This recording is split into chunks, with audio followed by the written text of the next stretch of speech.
Hello everyone, welcome back to my channel. তো সবাইকে সুপ্রভাত জানিয়ে আবার নতুন একটা ভিডিও শুরু করলাম। তো আজকে একটু ডালের বড়া বানিয়েছিল। তো বাজার থেকে চিচিঙ্গে নিয়ে এসেছিলো, তো আমার মা সেদিকে কাটিং করছে।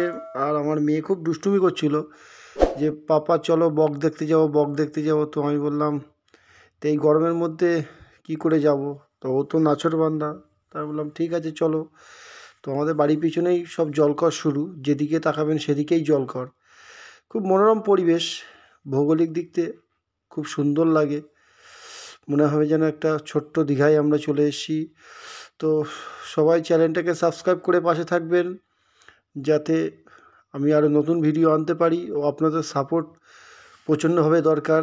তো প্রচণ্ড গরমের জন্যে দেখো একটা মেয়ে যাচ্ছিল বাজারের দিকে, তো সেও দাঁড়িয়ে একটু মাথায় মুখ চোখ নাক কান সব ঢেকে নিল, যাতে গরমে খুব প্রবলেম না হয়। তো প্রচুর এত সুন্দর পরিবেশটা, খুব ভালো লাগবে সুন্দর।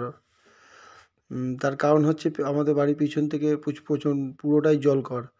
তো মেয়ে একটু বলছিল যে একটু খাবো আখের রস, তো আখের রস কিনলাম।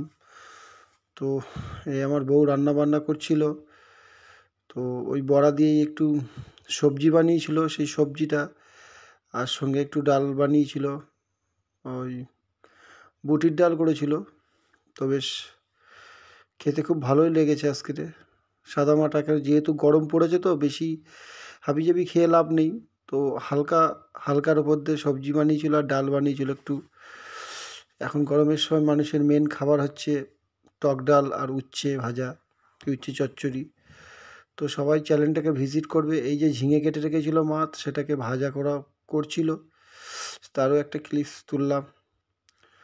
তো দুপুরবেলা এই খাবার বাড়লো। তো আবার নতুন ভিডিও আনবো খুব শিগগিরই। ততক্ষণে যে টাটা বাই বাই।